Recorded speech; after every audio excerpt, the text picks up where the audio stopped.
미주 한인들의 정치 이야기, 미쿡 정치 농장.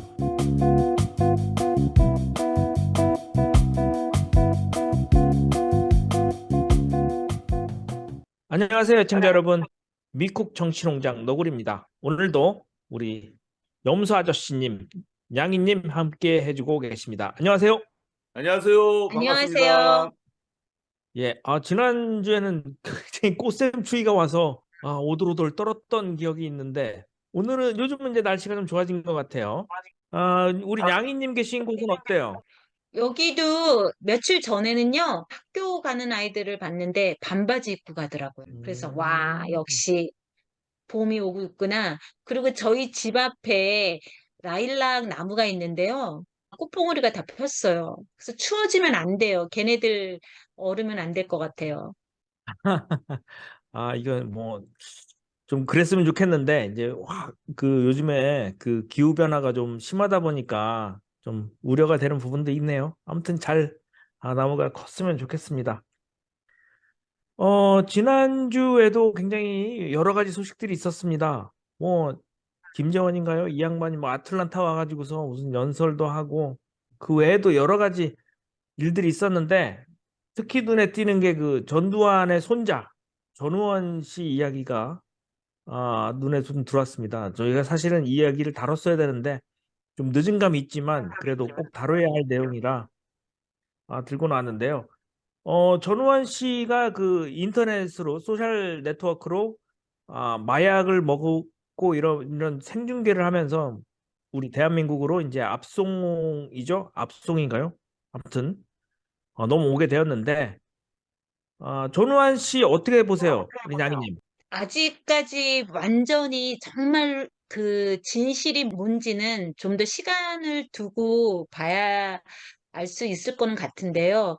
그래도 분명히 주위에 어떤 식으로든 선의를 갖고 이 사람에게 이렇게 진실에 직면할 수 있게 이렇게 조언하는 사람이 있지 않을까 싶어요. 뭐 이분이 계속 사죄하고 뭐 기도하고 뭐 그런 얘기를 하는 거 보면 보나마나 어떤 기독교에 계신 분이신 것 같은데 본인이 진심으로 하든 안 하든 간에 저는 일단은 그 반성을 하고 그 유가족들한테 사과하고 사죄하는 모습은 되게 바람직하다고 봐요.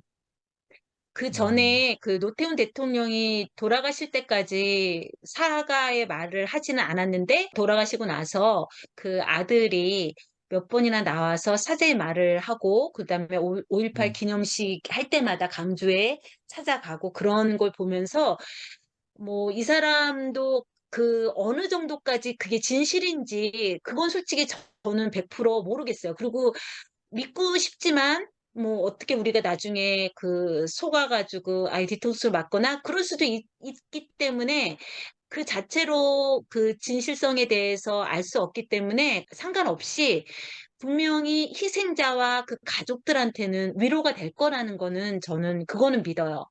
분명히 가해자들이 많이 있잖아요. 본인들이 원하지 않았다 하더라도 그 보다 보니까 그 40년 만에 옛날에 그 계엄군 중에 한 명이었던 사람이, 그러니까 그 사람도 보나마나 20대 아주 젊은 청년이었겠죠.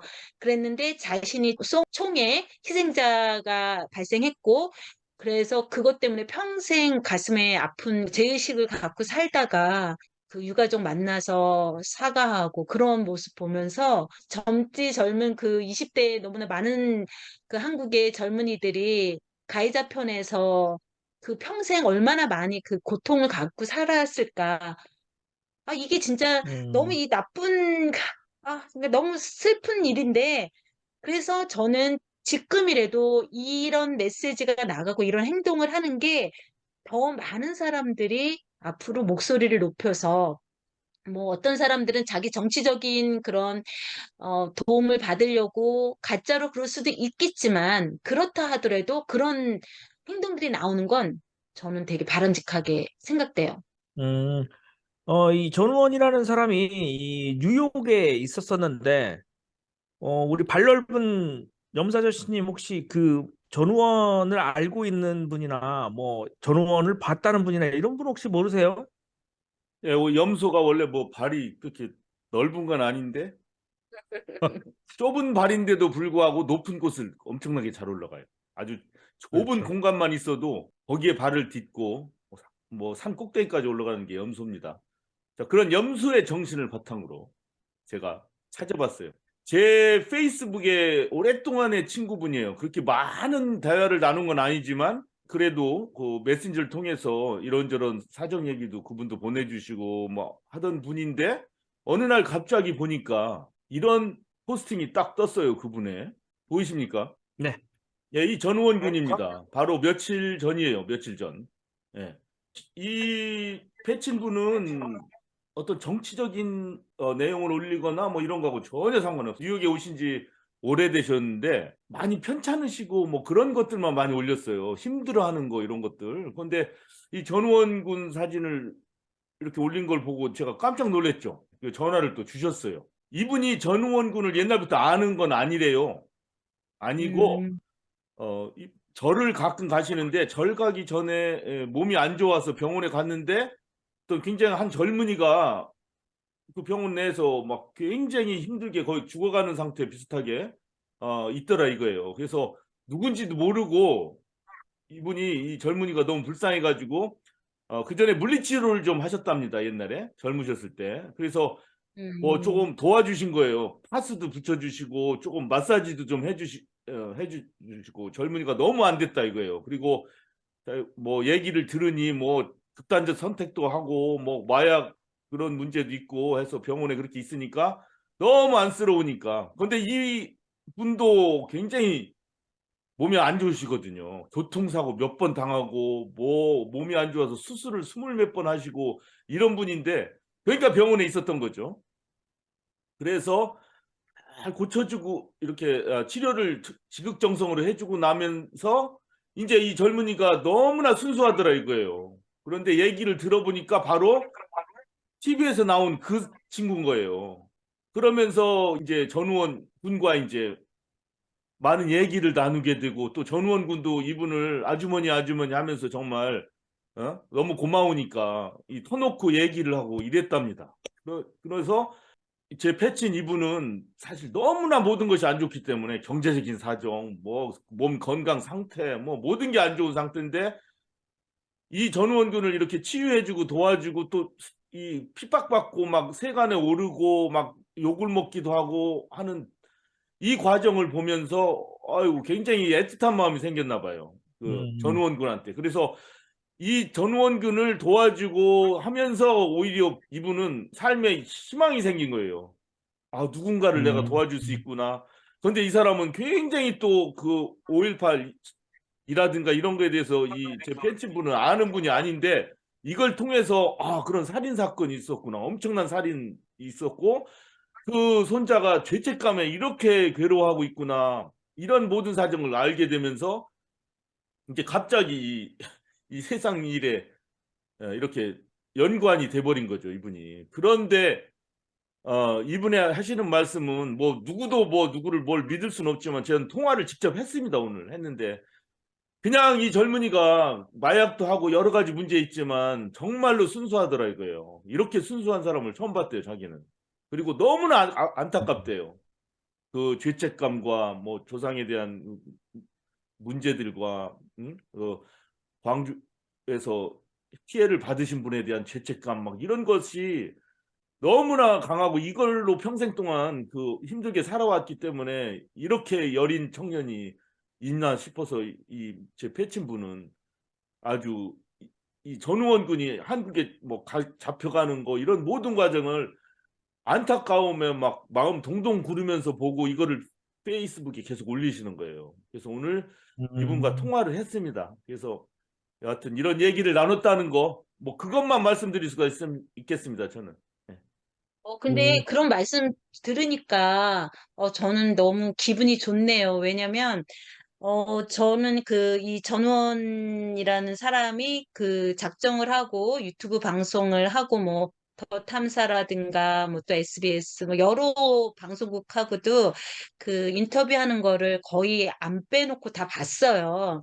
그래서 나름 굉장히 즉각적인 기분에 이런 거를 버리는 거는 아니라는 거는 알겠더라고요. 그런가 하면 솔직하게 그 집안 가정 얘기라든가 뭐 자기의 어머니와 아버지의 관계 그리고 새어머니와의 관계 이런 걸 얘기를 듣고 또 아버지는 약간 그 전두환 일가의 희생자처럼 그리고 버려진 자식처럼 이렇게 얘기를 하는 거를 그렇게 들으면서 뭐 어떤 사람들은 이렇게 말하기 좋아하는 사람들은 그러니까 제대로 그 유산을 못 받아서 그냥 홧김에 저러는 거 아니냐, 이렇게 쉽게 얘기할 수 있겠다라는 생각이 들었어요. 그렇지만 많은 그 내용들을 보면 볼수록 굉장히 일관성 있게 이렇게 말하고 준비하고 그리고 인터뷰할 때도 본인이 이렇게까지 해도 자기가 잡혀 들어가기는 할까? 뭐 형량을 받을까? 일부러 그래서 모든 사람들이 보는 앞에서 일부러 마약을 또 한다고 얘기를 하더라고요. 그래서 그래야 자기를 잡아가니까 그래야 자기의 말 그 듣고 자기가 더 이렇게 오피셜하게 사람들한테 사죄할 수 있는 기회를 갖게 되니까.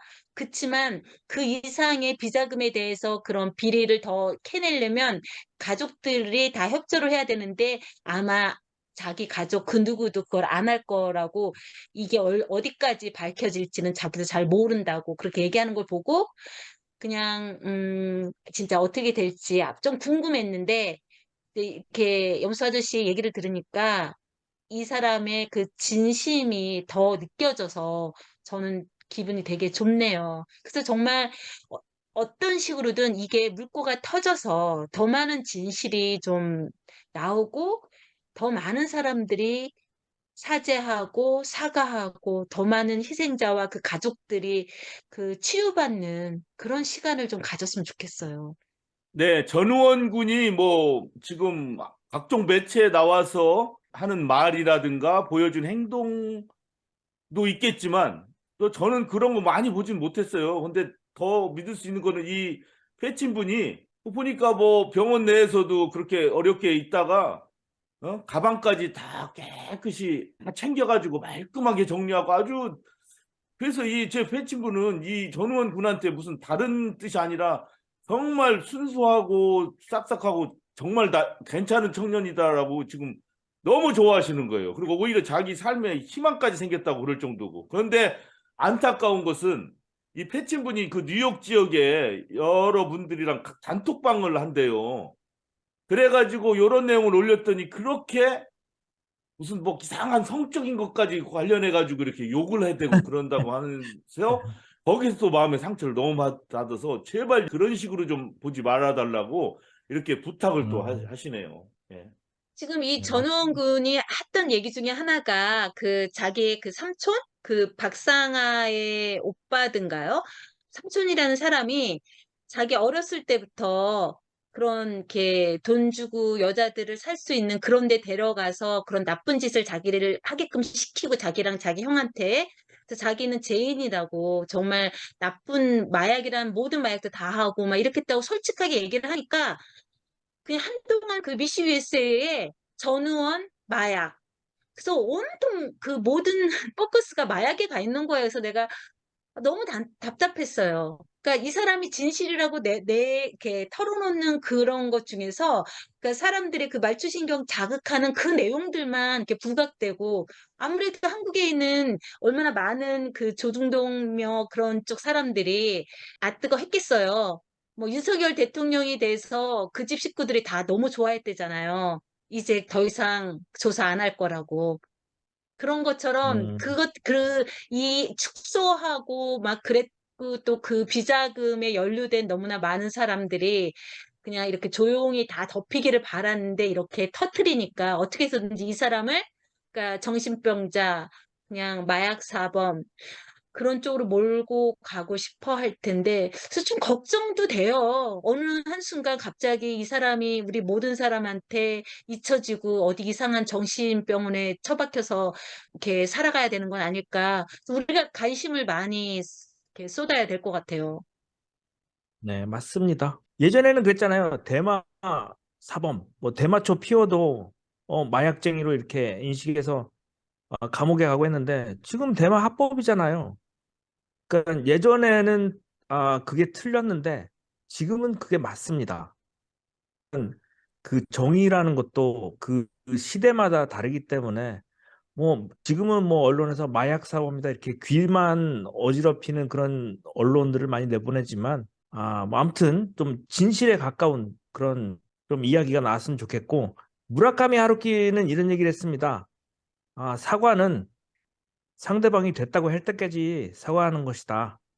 뭐 이런 얘기를 했으니까 전우환 씨도 그 뭐 직접 뭐 발포 명령을 하거나 그런 건 아니지만 손자로서 전두환의 손자로서 그 자기의 위치에 맞는 사과를 뭐 마음 깊이 했으면 좋겠고 뭐 사과는 한다 그래서 그 죄가 없어지는 게 아니라 그냥 저는 개인적으로 자기를 위한 것이라고 생각을 해요. 자기를 위한 사과다. 아무튼 그나마 뜻깊은 일이라고 생각을 합니다. 염소 아저씨님, 미국에서 그 총격 사고로 어린아이들과 교사분들이 죽었어요. 네. 그거 잠깐 전해주시죠. 3월 27일 월요일이죠. 아니나 다를까. 뭐 며칠이 멀다 하고 일어나는 총기 사고인데 그 학교에서 나는 총기 사고는 참 안타깝잖아요. 여기서도 내시빌 테네시에 있는 크리스천 엘레멘터리 스쿨 초등학교인데 결국에는 9살짜리 3명 학생들이 다 죽었고 또 60대더라고요. 보니까 60세, 60세, 61세 또 교직원 3분이 또 딱 그렇게 돌아가셨어요. 예. 그다음에 이 범행을 일으킨 어드리 헤일 28살짜리 이 범인 거기서 죽었죠. 이런 끔찍한 사고 일어났는데 뭐 왼쪽 사진에 보시다시피 애쉬비 비슬리라고 하는 분이 또 인터뷰를 했어요. 이 총기 사고 현장에서 이 초등학교 앞에서 인터뷰를 했는데 이분이 바로 뭐냐면은 2021년 그 일리노이스 하일랜드 파크에서 7월 4일 독립기념일 퍼레이드 할 때 총기 난사가 있었어요. 그때 이분하고 아들이 간신히 거기서 사고 현장에 있었는데 그래도 살아남았죠. 그러고 가족 여행으로 지금 내시빌 테네시에 왔는데 이 사고가 딱 나버린 거예요. 그러니까 기자들한테 이분이 야 정말 이 총기 사고 이 보도하는 거 당신들 이제 지겹지도 않습니까 이제는. 물론 이 기자들이 뭐 잘못한 건 아니지만 너무나도 이런 일들이 자주 일어나니까 이분이 그렇게 항의를 한 거예요. 그 애쉬비 비슬리 이분은 하일랜드 파크 퍼레이드에서의 총기 난사 이후로 DC에서 총기 규제를 관해 가지고 의원들 상대 130명 상대로 로비를 하고 그랬답니다. 일반 그냥 생활인인데 그 충격에서 벗어나지 못해 가지고 얼마나 끔찍했으면. 그래 가지고 지금 이 내시빌에 잠깐 왔는데 이런 일이 또 일어난 거예요. 또 뭐 오른쪽에 사진 보시다시피 이 초등학교에서 일어난 우리 지난번 커네티컷 샌디훅 엘레멘터리 스쿨에서 일어난 것도 봐도 정말 가슴이 정말 저리지 않습니까? 이 가족들 어린아이 그 9살짜리 아이들을 잃은 이 가족들의 울음 정말 보기만 해도 정말 안타깝고요. 또 하나는 이 머저리 그린 미 공화당 하원 의원은 또 뭘 했냐면은 트위터에다가 성소수자들이 트랜스젠더들이 좀 그 집회 같은 거 행사를 알렸더니 거기에다 대고 트위터로 뭐라고 했냐면 야 성소수자 성전환자가 총기 난사해가지고 테네시에서 사고 난 지가 며칠이나 됐다고 니네 이래 이런 글을 올렸어요. 그러니까 이거는 뭐냐면은 성소수자가 일으켰다는 거를 자꾸 부각시키는 거지 않습니까? 이 그렇죠. 성소수자는 뭐 정신적인 문제도 있고 여러 가지가 문제가 있어서 총기 난사를 했는데 이거를 성소수자가 총기를 일으켰다라고 이렇게 프레임을 씌우는 거죠. 이 머저리 그린 의원이. 이거는 용납돼서는 안 되죠. 그러니까 트위터로부터 일주일간 자격정지 받았어요. 이제 글을 못 옮기는 걸로. 자, 이 머저리 그린이 행한 이 문제가 바로 뭐냐면은 자 보세요. 아시안인에 대한 혐오가 있으니까 백인이 아시안들이 모인 데 가서 총기 난사를 하죠. 백인 우월주의자가. 네. 그러면 아시안 혐오를 너무너무 받고 막 이런 아시안이 또 총기를 들고 가서 또 쏴버리죠. 이 기독교 근본주의에 입각해가지고 그 막 성소수자, 성전환자 막 지저분해 아유 보기 싫어 해서 백인이 가가지고 총 쏴버리죠. 그러면 또 이 혐오를 받는 것에 괴로워하는 성전환자, 성소수자가 또 총 들고 와서 또 쏴버리죠? 이게 뭡니까? 전쟁이네요. 예. 이 사회가 뭐예요? 교집합이 딱 뭐예요? 혐오와 총기 두 개가 딱 남는 거예요. 혐오를 하면 혐오를 받은 사람은 괴로워서 또 총기 들고 가서 쏘고, 혐오감 때문에 총 들고 가서 소수자들을 쏘고, 이 편견과 혐오와 총기 이 세 개가 딱 교집합이에요. 그렇지 않습니까? 이 교집합의 문제를 지금 풀질 못해요. 절대로 풀질 못합니다. 노엄 촘스키 교수가 미국이 이제 서서히 쇠락하는 증거 중에 하나로 이 총기 문제 얘기하더라고요. 풀지 못하잖아요. 절대로 풀지 못하잖아요. 총기 사고를. 그러게요. 자기 방어를 해서 총기 사용을 자꾸 주장하고, 그럼 총 만드는 사람은 경제적인 이유 때문에 우린 총 팔아야 돼. 자꾸 규제하지 마. 마음껏 총 사게 그냥 내비둬. 이 노스캐롤라이나에서도 주 상원에서는 공화당이 다수당이거든요. 그러니까 총기 살 때 백그라운드 책 같은 거 하지 못하게 또 통과시켰었어요. 며칠 전에. 물론 주지사는 민주당 출신이기 때문에 이 상원의 그 법안을 비토는 하겠죠. 그렇지만 이 미국이 아무리 연방 차원에서는 이런 끔찍한 사고가 일어나기 때문에 총기 소지를 규제를 해야 돼, 뭐 백그라운드 책을 강화해야 돼 하지만 주정부나 이런 데서 상원 공화당들이 장악을 할 때는 총기 문제는 힘듭니다. 문제를 바로잡기가 굉장히 힘든 구조로 이렇게 돼 있어요. 그러니까 이건 절대 해결을 할 수가 없는 거고, 바로 이것이 미국이 쇠락하는 증거라고 노엄 촘스키 교수는 하나의 예로 뽑았습니다. 또 두 번째 소식은 한반도 정세를 가만히 여러분들 보면은 그 북한에서 핵탄두 장착해서 실전에 뭐 사용하고 이러니까 그전처럼 야 뻥이야 이런 얘기 안 하잖아요. 잘 이제는 네. 계속되는 대륙간 탄도탄 발사 실험, 핵탄두 실험 이런 것들을 보면서 이제는 뭐 숱하게 많이 하니까 그전에는 뻥이야 뭐다 했는데 이제는 그런 얘기가 쏙 들어가고, 이제는 만약에 저게 사실이라고 하면은 미국 본토까지도 잠수함 타고 가가지고 빵 쏘면은 뭐 가능하다. 지금 이런 식으로 얘기가 지금 계속 되고 있거든요. 그래서 그렇죠. 예. 그런데 우리는 뭐 설마 전쟁이야 나겠어 하지 않습니까? 다 아직도. 왜? 전쟁 나면 다 죽는데 북한이 설사 그렇죠. 남한을 쳐들어와 가지고 장악한다고 해도 뭐 미국이 그냥 있나? 항공모함 가지고 와서 다시 재진격해 가지고 남한을 수복할 뿐만 아니라 북한 전체를 뭐 폭격기로 초토화시키면 다 죽는 거지 뭐. 다 이렇게 생각하기 때문에 전쟁은 절대 안 일어날 거다라고 이렇게 다 믿고 있잖아요. 근데 돌아가는 상황은 많이 자꾸 심각해져요. 자꾸 심각해지고, 한미일 공조까지 되면서 군사 훈련은 점점 강화되어 있고, 그것을 북한은 굉장히 위협으로 받아들이면서 그거에 맞대응하기 위해서 또 나름대로의 그런 무기 개발이라든가 로켓 발사 실험 같은 거 점점 자주 하고 있고, 이러면서 점점 이 긴장이 고조되고 있지 않습니까? 그래서 이런 상황에 우리 미주동포들은 무엇을 할 수 있는가 뭐 생각해봤더니 토론토 민주평통에서 이런 행사를 좀 해서 이러한 시국에 뭐 이것이 답이다라고 얘기할 수는 없지만 뭐 내용을 가져와봤습니다. 캐나다 민주평통에서 하는 건데, 한반도 문제는 북한과 미국 딱 두 나라만에 해결할 수 있는 어떤 문제지 않습니까? 정전협정도 북한과 유엔의 수장인 미국 이렇게 됐기 때문에. 그런데 북한, 미국 이 관계 안 되죠. 굉장히 힘들죠. 개선되기가. 어렵죠. 예. 그다음에 남한이라도 뭐 약간 화해 무드나 이런 어떤 견인차 역할을 할 수 있으면 괜찮을 텐데, 지금 윤석열 정부 하는 거는 자기 개인적인 평화 정책이나 이건 없고 그냥 미국과 일본에 무조건 의존하자 뭐 이거 말고는 아무것도 없지 않습니까? 그러다 보니까 무조건 경색으로 가는 거고, 게다가 러시아, 중국과 미국의 그 패권 경쟁 이것까지 맞물리면서 한반도 평화의 길은 너무나 멀어지고 있잖아요.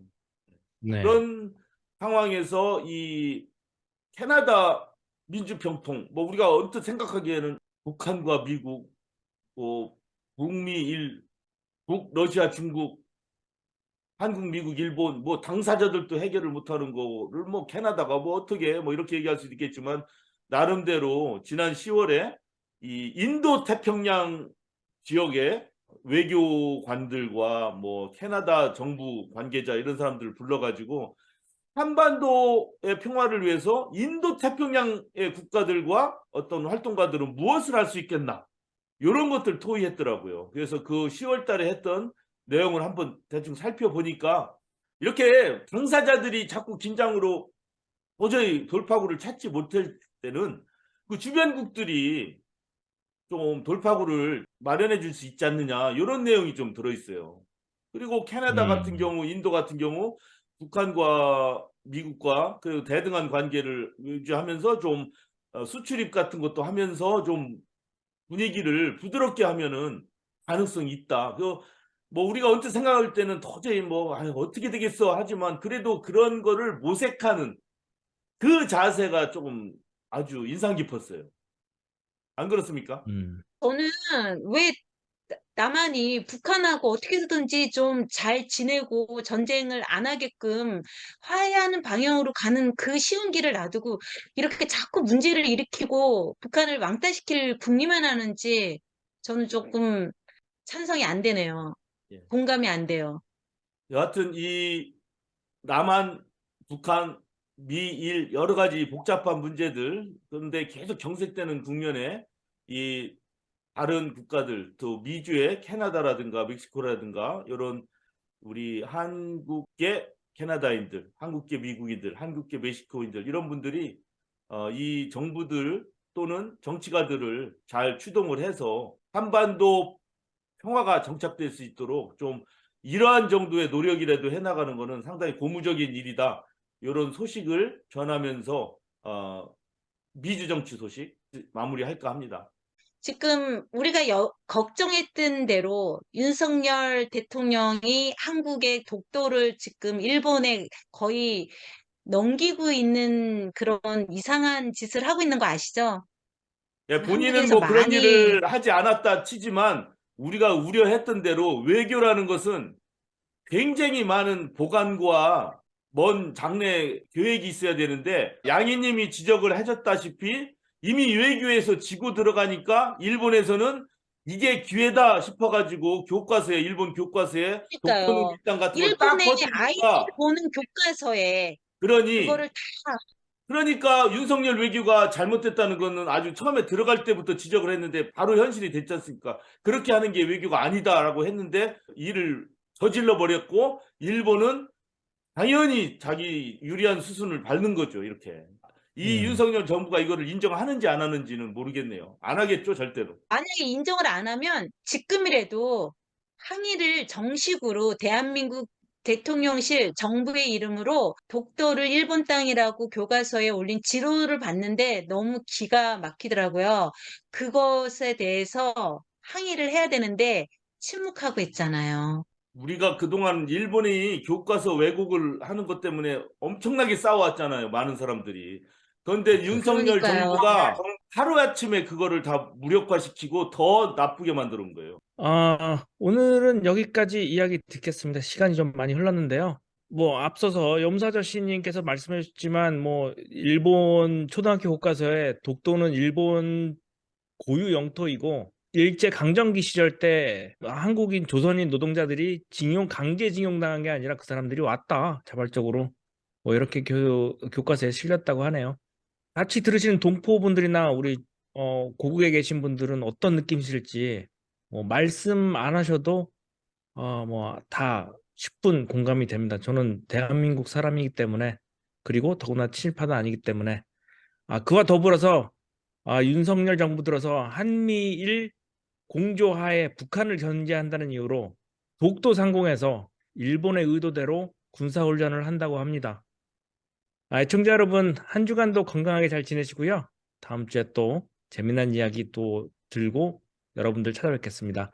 함께 해주신 여러분들 고맙습니다. 네, 수고하셨어요. 수고하셨습니다.